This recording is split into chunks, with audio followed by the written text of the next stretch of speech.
क्या आपने कभी पढ़ा है कि हल्दी घाटी के बाद अगले 10 साल में मेवाड़ में क्या हुआ?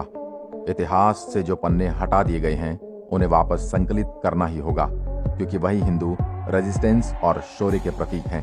इतिहास में तो ये भी नहीं पढ़ा गया कि हल्दी घाटी युद्ध में जब महाराणा प्रताप ने कुंवर मान सिंह के हाथी पर जब प्रहार किया तो शाही फौज 5-6 कोस दूर तक भाग गई थी और अकबर के आने की अफवाह से पुनः युद्ध में सम्मिलित हुई है। और वाक़या अबुल फजल की पुस्तक अकबरनामा में दर्ज है। वास्तविकता में हल्दी घाटी का युद्ध महाराणा प्रताप और मुगलों के बीच हुई कई युद्धों की शुरुआत भर था। मुगल न तो प्रताप को पकड़ सके और न ही मेवाड़ पर आधिपत्य जमा सके। हल्दी घाटी के बाद क्या हुआ वो हम बताते हैं। हल्दी घाटी के युद्ध के बाद महाराणा के पास सिर्फ 7,000 सैनिक ही बचे थे और कुछ ही समय में मुगलों का कुंभलगढ़, गोगुंदा, उदयपुर और आसपास के ठिकानों पर अधिकार हो गया था। ऐसी स्थिति में महाराणा ने गोरिल्ला युद्ध की योजना बनाई और मुगलों को कभी भी मेवाड़ में सेटल नहीं होने दिया।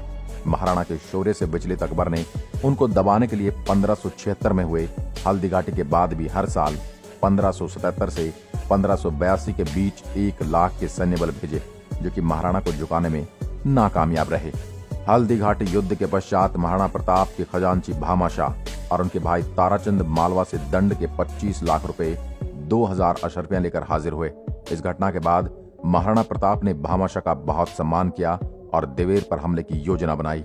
भामाशाह ने जितना धन महाराणा को राज्य की सेवा के लिए दिया, उससे 25,000 सैनिकों को 12 साल तक रसद दी जा सकती थी। बस फिर क्या था, महाराणा ने फिर से अपनी सेना संगठित करनी शुरू की और कुछ ही समय में 40,000 लड़ाकों की एक शक्तिशाली सेना तैयार हो गई। उसके बाद शुरू हुआ हल्दी घाटी युद्ध का दूसरा भाग, जिसको इतिहास से एक षड्यंत्र के तहत या तो हटा दिया गया या एकदम दरकिनार कर दिया गया। इसे बैटल ऑफ दिवेर कहा जाता है। बात सन 1582 की है। विजयदशमी का दिन था और महाराणा ने अपनी नई संगठित सेना के साथ मेवाड़ को स्वतंत्र कराने का प्रण लिया था। उसके बाद सेना के 2 हिस्सों में विभाजित करके युद्ध का बिगुल फूंक दिया। एक टुकड़ी की कमान स्वयं महाराणा के हाथ में थी, दूसरी टुकड़ी का नेतृत्व उनके पुत्र अमर सिंह कर रहे थे। कर्नल टॉड ने भी अपनी किताब में हल्दी घाटी को थर्मोपाइल ऑफ मेवाड़ और दिवेर के युद्ध को राजस्थान का मैराथन बताया है। ये वही घटनाक्रम है जिसके इर्द गिर्द आप फिल्म 300 देख चुके हैं। कर्नल टॉड ने भी महाराणा और उनकी सेना के शौर्य, तेज और देश के प्रति उनके अभिमान को स्पार्टन्स के तुल्य ही बताया है, जो युद्ध भूमि में अपने से 4 गुना बड़ी सेना से यूं ही टकरा जाते थे। दिवेर का युद्ध बड़ा भीषण था। महाराणा प्रताप की सेना ने महाराज कुमार अमर सिंह के नेतृत्व में दिवेर थाने पर हमला किया। हजारों की संख्या में मुगल राजपूती तलवारों, बर्छी भालों और कटारों से बीन दिए गए। युद्ध में महाराज कुमार अमर सिंह ने सुल्तान खान मुगल को बर्छा मार, जो सुल्तान खान और उसके घोड़े को काटता हुआ निकल गया। उसी युद्ध में एक अन्य राजपूत की तलवार एक हाथी पर लगी और उसका पैर कटकर निकल गया।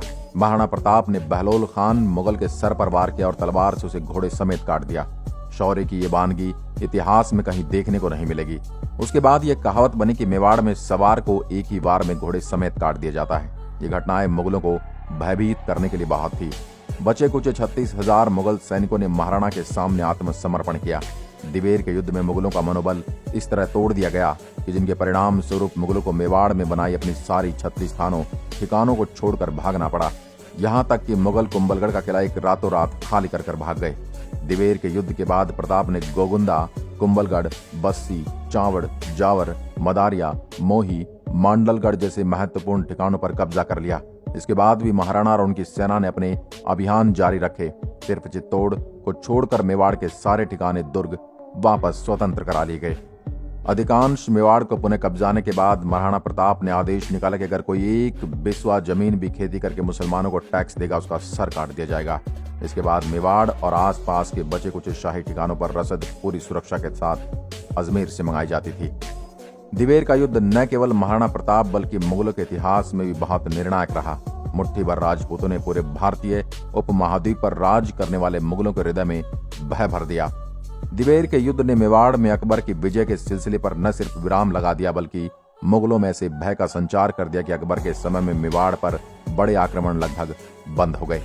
इस घटना से क्रोधित अकबर ने हर साल लाखों सैनिकों के सैन्य बल अलग अलग सेनापतियों के नेतृत्व में मेवाड़ भेजने जारी रखे, लेकिन उसे कोई सफलता नहीं मिली। अकबर कुछ 6 महीने मेवाड़ पर चढ़ाई करने के मकसद से मेवाड़ के आसपास डेरा डाले रहा, लेकिन ये महाराणा द्वारा बहलोल खान को उसके घोड़े समेत आधा चीर देने से ही डर गया था और वो सीधे तौर पर कभी मेवाड़ पर चढ़ाई करने नहीं आया। ये इतिहास के वे पन्ने हैं जिनको दरबारी इतिहासकारों ने जानबूझकर पाठ्यक्रम से गायब कर दिया, जिन्हें अब वापस करने का प्रयास किया जा रहा है। दोस्तों, और ऐसा ही राजा महाराजाओं का इतिहास जानने के लिए हमारे पेज को फॉलो करना ना भूलें। आज की वीडियो में बस इतना ही। धन्यवाद।